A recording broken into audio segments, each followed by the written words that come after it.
everybody. Thanks for coming out this afternoon. Appreciate you.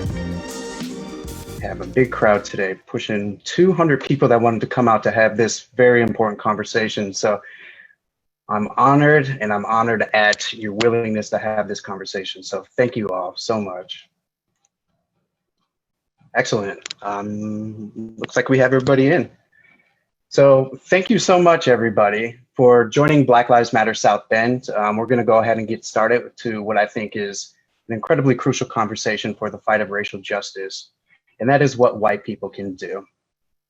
My name is Emmanuel Cannady, and I'm a member of Black Lives Matter South Bend and a graduate candidate in the sociology department at the University of Notre Dame. I've prepared remarks today because I honestly didn't know where I would be emotionally. It's been a really rough week, and I'm tired.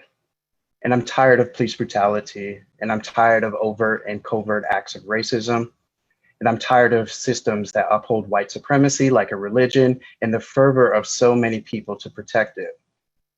Black America is tired. And I imagine you came here too because you too are tired. You see what's going on, and you see that something is not right.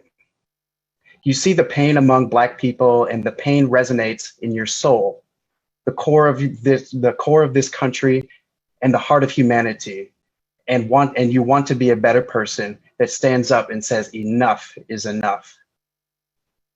You're here and you are present. I'm also under no illusion that there are people sitting in this event that want to keep things the way they are. That after this event, they're going to blog about it and write about my biases, saying things like I'm irresponsible in framing of so-called Black on Black crime, or I'm some liberal Trump-hating terrorist that is trying to destroy America. To them, I say welcome, and I'm glad you're here. And could you do me a favor though, and please share, make sure to email me your articles when you're finished. I'd love to see them. But having a conversation just for white people is important to me personally. I'm the son of my white mother. My white grandparents helped raise me.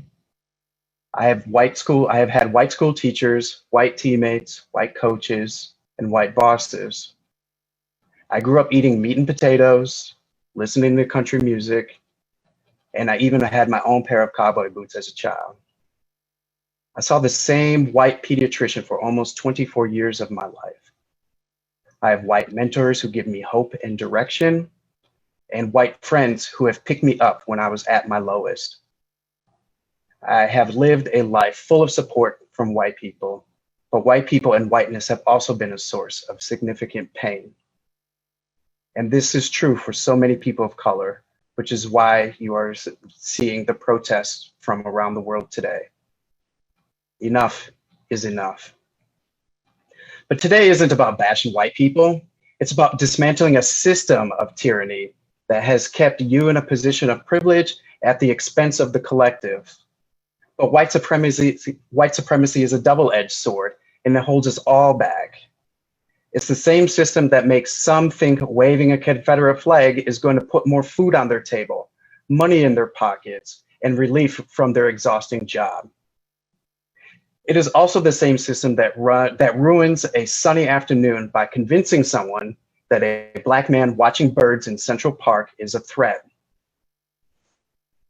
In the words of Booker T. Washington, you can't hold a man down without staying down there with him. Think about how more advanced we could be as a country or a species if we weren't still fighting a 400-year-old fight. So the fight for racial justice isn't just for the liberty of Black people. It's a fight for the liberty of the humanity of us all. You have come here today because you want to do better. You want to do better for yourselves or somebody else in your life. For the folks on this call who know me personally, maybe you have come here to do better for me too. We need you. We need all of you. And this fight in every way possible, and we need you to be here any way possible that you can in this fight. I see white privilege as a tool, kind of like fire or a hammer, and all tools have multiple purposes. I can use fire to destroy something, or I could use it to cook, warm us up, or give us light. You can use a hammer to destroy a building, but you can also use it to build one. White privilege is just like fire and a hammer. You can use it for destruction, or you can use it for something that is helpful and builds something better. Today, we're going to focus on the latter. So just a couple housekeeping things that I want to bring out there. Before I give my list of 10 things that you can do as white people, I would like to thank Kevin Barry, the director of the Cannady Center, for teaching excellence at the University of Notre Dame, who reached out to me and is helping monitor the chat.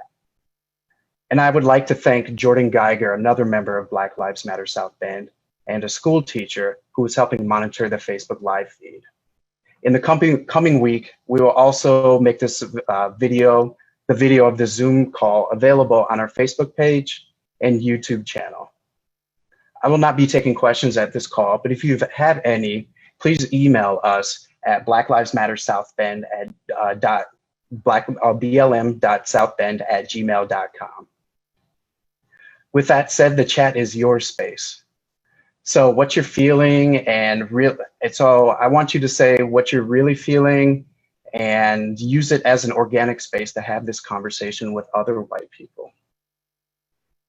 So right now, you've probably seen or shared many tips of what white people can do on your social media platforms. Like those lists, my list will not be conclusive, but it will be a list of 10 things based on my reflection and experiences. This has been my labor of emotion and love to you all, and I hope it broadens your set of tools on your journey towards racial justice.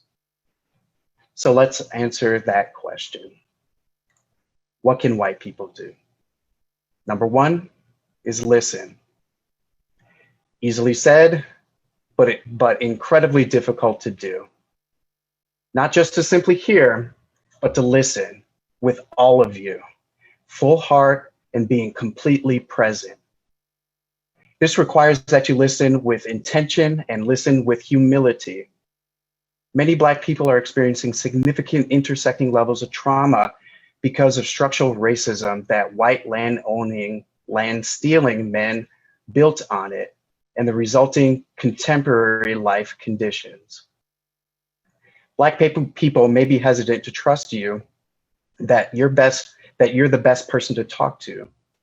But if somebody does talk to you, the last thing you want to engage in is a debate. It is exhausting even to say something, so you've got to be completely present for that person. You also need to listen to yourself and understand that if someone opens up to you, they're going to probably tell you something you don't want to hear.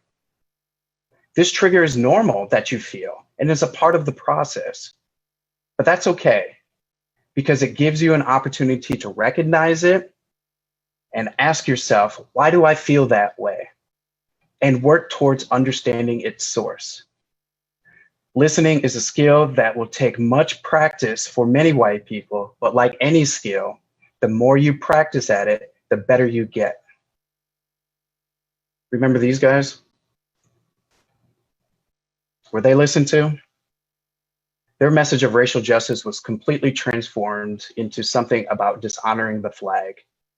That's not listening. That's seeking to dominate a narrative towards demonizing the victim.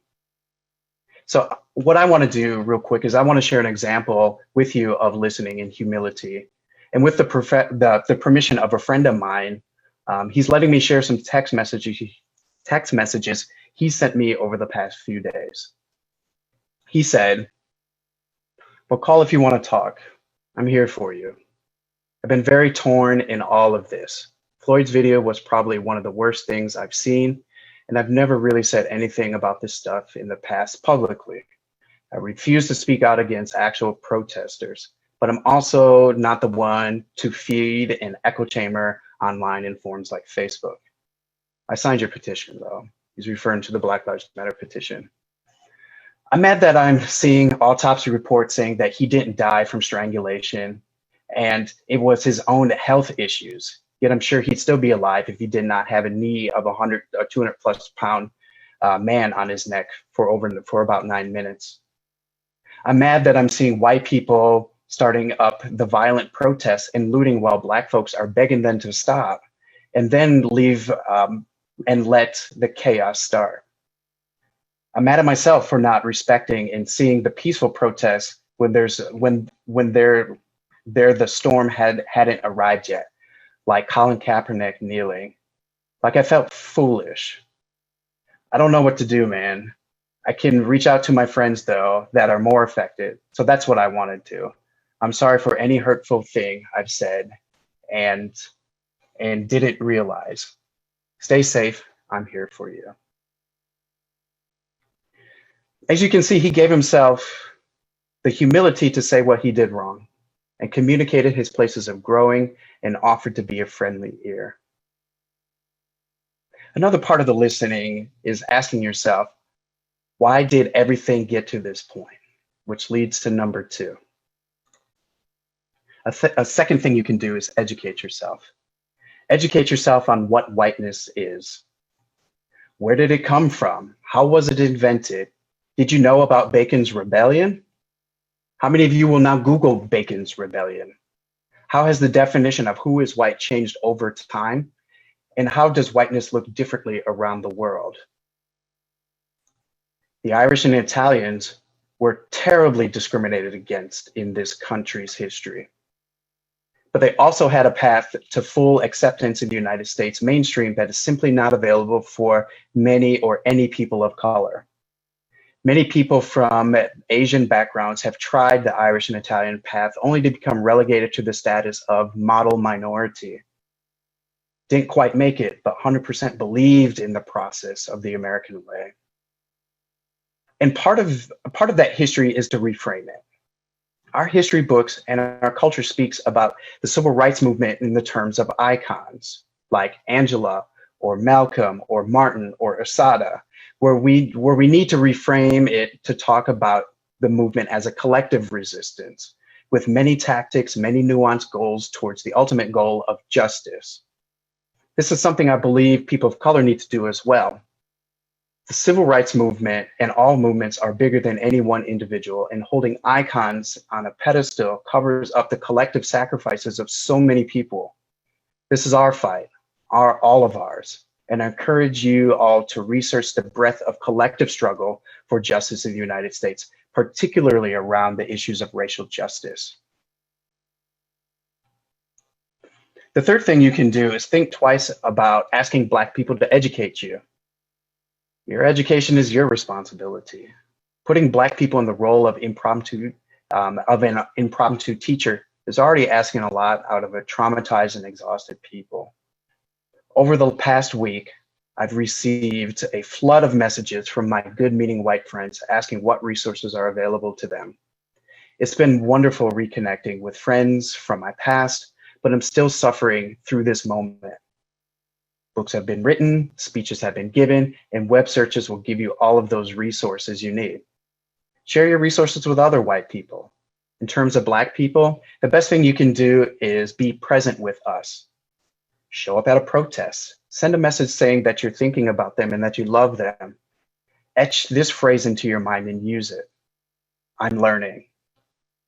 I'm not saying that you shouldn't ask Black people for anything, but also be okay with being humbled if it's someone not in the mood to have that conversation. For example, think about what it's like if you were to ask someone who's experienced abuse for resources about abuse. Some may want to engage the conversation and some may not. And if you mess up knowing if they do or don't be selfish and focus on your feelings of guilt. So the fourth thing that you can do, we already touched on it a little bit earlier, is to use your white privilege for the greater good. A few years ago, there was a ton of pressure for people to quote unquote check their privilege. And our society really leaned into this call out culture. I think privilege should always be checked, but the moment is too dire for us to use this to beat each other up with.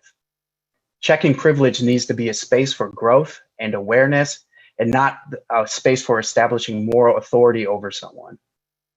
I was at a South Bend Common Council meeting last fall, where I saw someone use the privilege to perfection.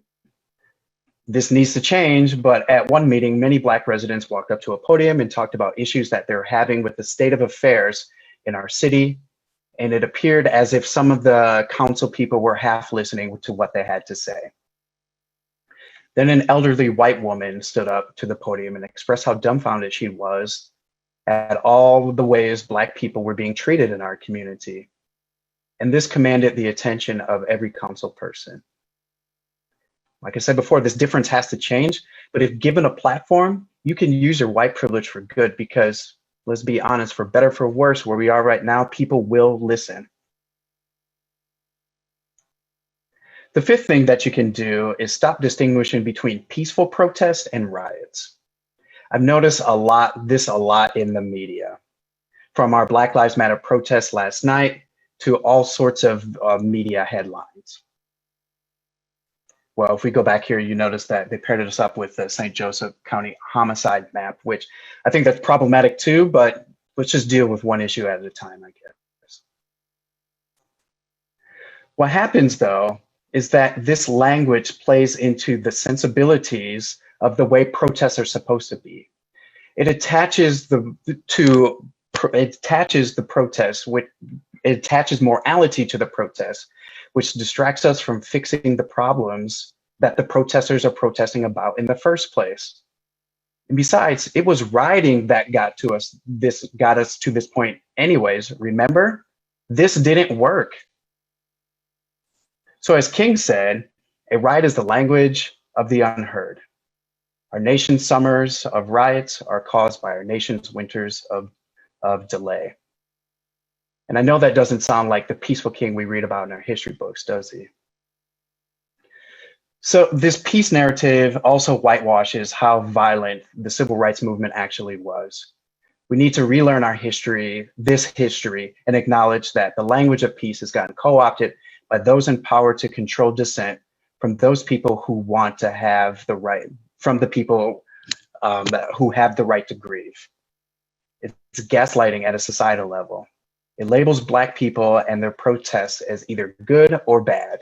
It holds up this model minority in one hand, and it shames the other as bad in the other.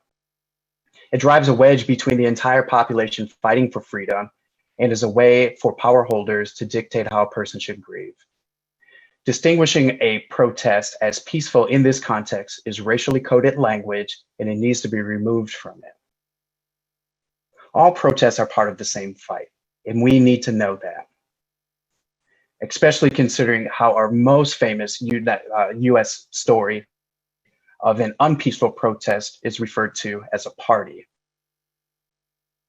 In the best sense, calling a peaceful protest peaceful is a way to think differently about Black protest, a way to try to break down stereotypes about Black people being a menace.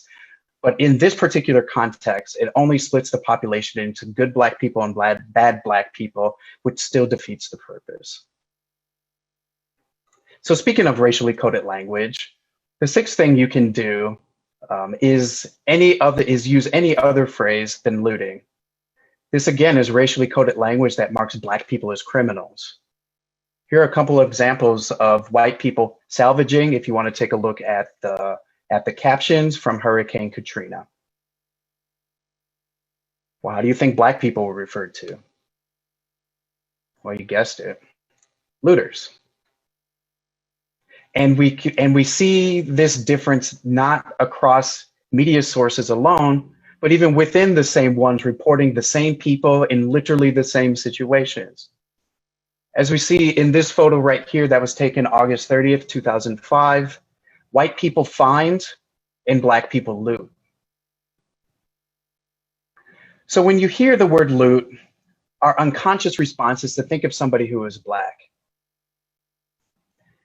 And that language has real life consequences. As we can see here, especially on the picture on the right, there's not a Black person in sight. We're past being coy in this day and age.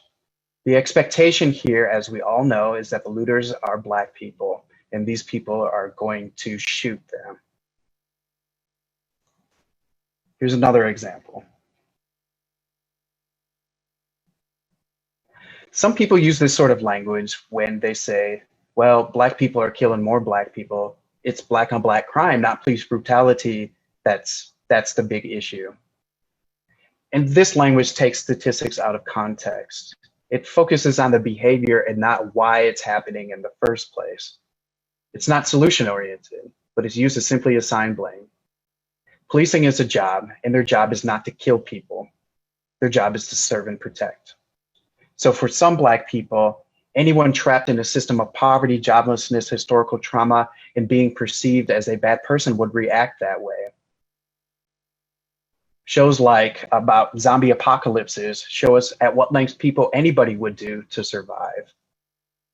So in sum, we need to continue questioning the language we are using around the protests and Black people in general, because even in this moment, we can still uphold the same exact systems that we are trying to dismantle. The seventh thing that you can do is create all white spaces to talk about race and touch base occasionally with other people or other organizations who are not white. We all need a space where we feel comfortable sharing our experiences and being vulnerable, especially when talking about race. The first place to start is admitting the fact that you have a race and that this is a structure that influences your life chances and day-to-day activities. We know whiteness is considered the normal because we never talk about it. It's like a fish trying to describe the water. Only when the fish is flopping around on land that we realize the shape and the form of the water. Right now, people of color are the fish flopping around on land. They have a perspective and they notice certain things that are different and the effects of not being in that water. So being white means you have to work extra hard to understand yourself as a racial being. The same sort of logic applies to gender, really. When we think of gender, we automatically default to women. And we don't think about people that identify neither male or female either. But I'm sure many women see themselves as gendered beings, and many men have not considered it. But it's important that we need to do that too. So the eighth thing you can do concerns protesting. You can be a body shield against the police. Be willing to put your physical body on the line. From talking with other activists around the country and those who heard from Laurel, from Gary on Thursday, she said she said at our last Zoom event, police officers are not assaulting white protesters at the same rate. They are assaulting them, but not at the same rate. They're not sicking dogs on Black protesters. As you can be the person, also you can be the person to de-escalate the police in these situations by using your white privilege. And what I've noticed is that, again, this works even better if you're an older white woman. Grandmas are not threatening. If you don't want to be a body shield, you can always get trained as a legal observer, where you get trained and show up at protests and write down everything that you see. The University of Notre Dame National Lawyers Guild is having at least one training coming up, and I'm sure you can go to their website and figure out more information on that, and also probably do a web search for it too. What happens is that you can get trained, and then they'll give you this gray hat right here.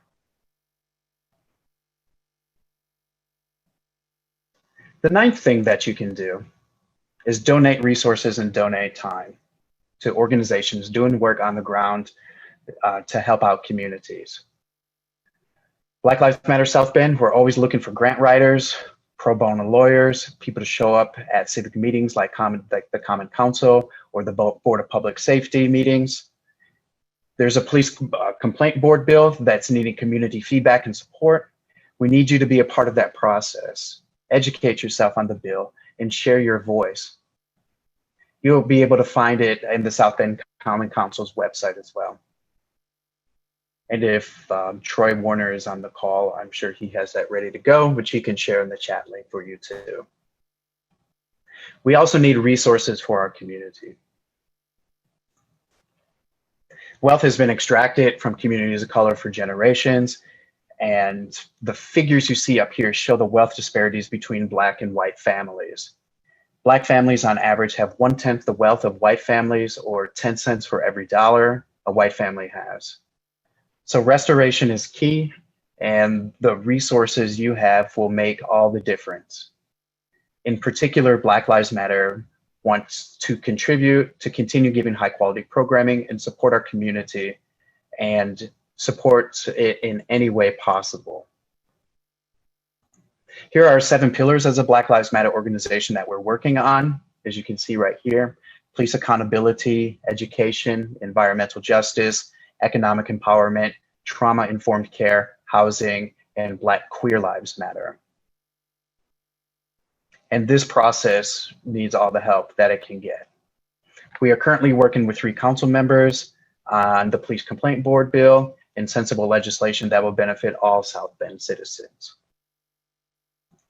Here's a couple donation links if you want to donate.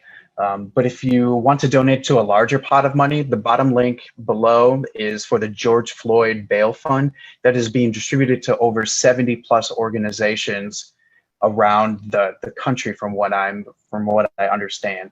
Black Lives Matter South Bend is one of them, but there are so many other organizations that are doing such important work for our communities, and that is one link that you can do that.